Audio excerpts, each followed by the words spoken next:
सभी दर्शकों को नव वर्ष की हार्दिक शुभकामनाएं। कन्या राशि वालों के लिए इस समय गुरु और शनि की स्थिति पंचम भाव में मकर राशि में चल रही है और राहु नवम भाव में वृष राशि में है।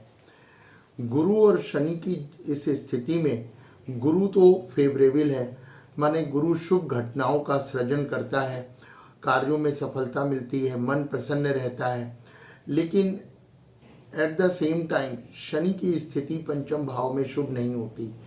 ये स्थिति व्यक्ति को छोटे छोटे कार्यों में भी विघ्न बाधाएं जरूर डालती है और उसको अपने प्रयासों के अथक परिश्रम के बावजूद उसको सफलता में कमी बनी रहती है। संघर्ष बहुत करना पड़ता है और मन मुताबिक परिणाम नहीं आते हैं। ये शनि का फल होता है।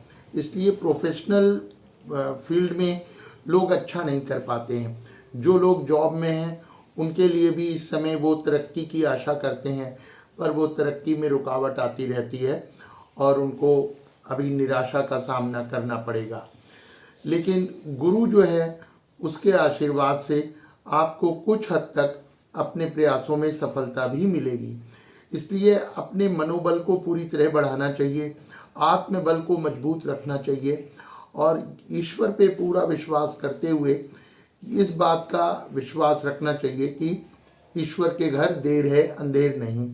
हमारे प्रयास कभी हम लोगों के व्यर्थ नहीं जाते हैं, भले ही फल हमें देर से मिले। तो ये समय धैर्य रखने का होता है। राहु की स्थिति नवम भाव में है। ये राहु कई लोगों को विदेश यात्रा कराएगा, विदेश ले जाने के योग बनते हैं राहु से।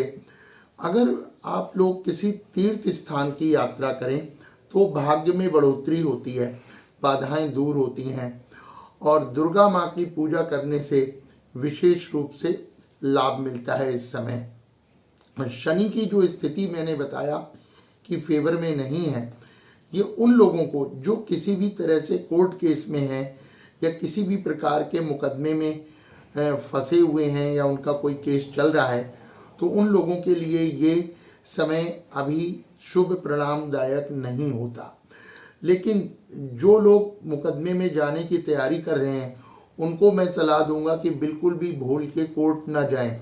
इस समय अगर कोर्ट में जाएंगे तो उनके फेवर में डिसीजन नहीं आएगा और अनावश्यक रूप से डिले होता चला जाएगा।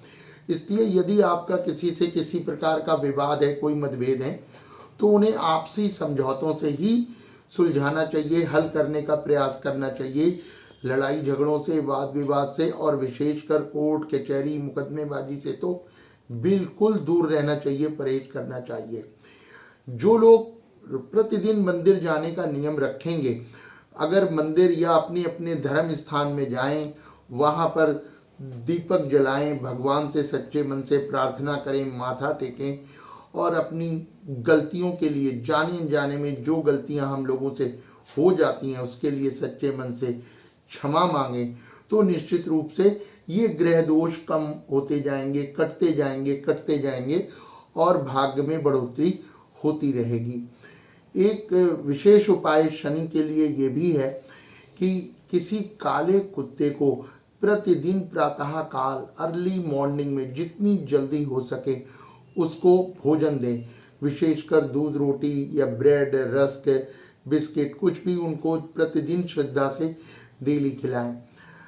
अगर पक्षियों को प्रातः काल सतनाजा डालते रहें रोजाना तो उससे भी बाधाएं दूर होंगी, भाग्य में बढ़ोतरी होगी। पर आप सब लोगों को मैं ये अंत में ज़रूर कहना चाहूँगा कि अपने मनोबल को पूरा स्ट्रॉन्ग रखें, प्रयास में लगे रहें और धैर्य भी रखें साथ साथ। तो आपको अभी थोड़ा इंतज़ार करना पड़ेगा, इस साल में ना सही लेकिन आगे आपको अच्छे परिणाम अवश्य आएंगे।